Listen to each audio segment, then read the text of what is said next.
All right, so let's start off with the quarterback, right? Kenny Pickett did not look good early in this game. Finishes 17 of 25, 230 yards, 9.2-yard average. He had a rushing touchdown, but not a throwing touchdown.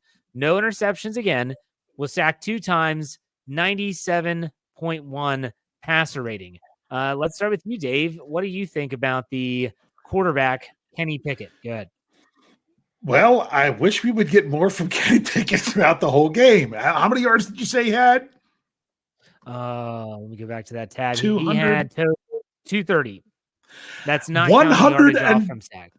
Yeah, 138 of those yards on 7 of 7 completions were in the fourth quarter. Wow. Okay, his quarterback rating for the fourth quarter, 7 for 7, 138, no touchdowns but no interceptions, was 118.8. So I love fourth quarter Kenny Pickett. I would just love to have 4 quarters of fourth quarter Kenny Pickett. That's a good way of putting it. Brian, what are your thoughts on KP8? He's got a better record than Josh Allen does. He's got a better record than Justin Herbert does. It's really funny. Kenny Pickett in this game did enough to win and then some. I really loved what he did in this game. Yeah, 3 rushing touchdowns is amazing. Was he perfect? No. Was the play calling perfect? No. Did he turn off his microphone and his helmet?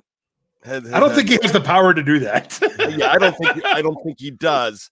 I think I'm going to keep on going back, and we're going to talk about it more and more. He has his safety valve back. He's got Deontay Johnson back. He's able to see more of the field with him. That doesn't mean that he is not struggling. That doesn't mean that he's done either. It just means that Kenny Pickett grows up each and every time he steps on that field.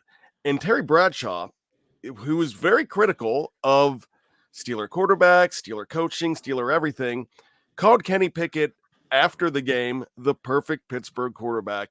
He's mature, he's loved, he's a leader, and he does what he needs to do. I think he needs more time, but win's a win, and there's not a stat line. You see this. You see W, you see L, and you see T. You do not see U, G, L, Y together.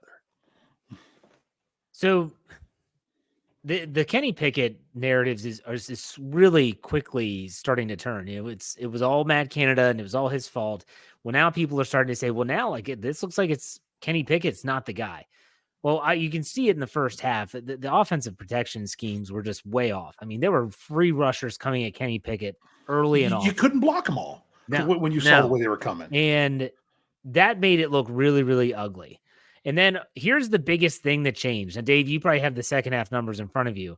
How many yards rushing did the Steelers have in the second half? In the second half, well, I can tell you right now that they had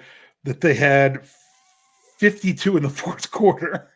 Yeah, so 52. I think they only rushed for something like 80. 57 in the second half. Because remember, until the Steelers had the drive with TJ Watt setting them up at the 6. They had a 3 and out, and then they got the ball back right at the very end of the third quarter.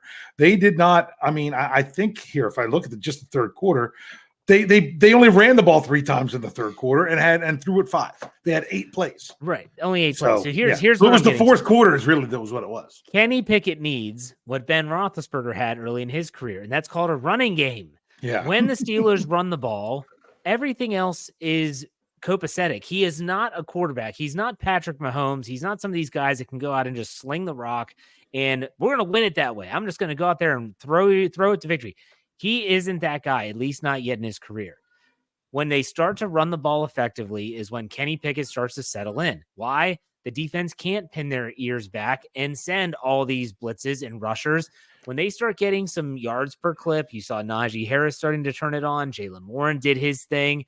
All of a sudden, Kenny Pickett starts to have a little bit more comfortability. It starts to change the way the defense can do, and you start to see him making different throws, not just outside the numbers, but down the middle. I thought one of his best throws was the throw that George Pickens gator armed because he made a business decision. That was a great throw to the middle. Like, that's the throw everyone's been wanting him to make. That dude was looking to light Pickens back up after he did that exactly. earlier in the game. He made a business decision. I get it. But I'm saying that's what needs to happen for Kenny Pickett to succeed. They need to be able to run the football. And if they can't run it, that's when they struggle, because now it's all on his shoulders and he's just not that guy yet. So for me, I think that's where I stand with Kenny Pickett at this point. He will go as the running game goes. And maybe that's something I should go back and take a look at. And in the losses, how did they run the ball? Maybe this is a stat geek thing. Dave, you could feel free to take it if you want it.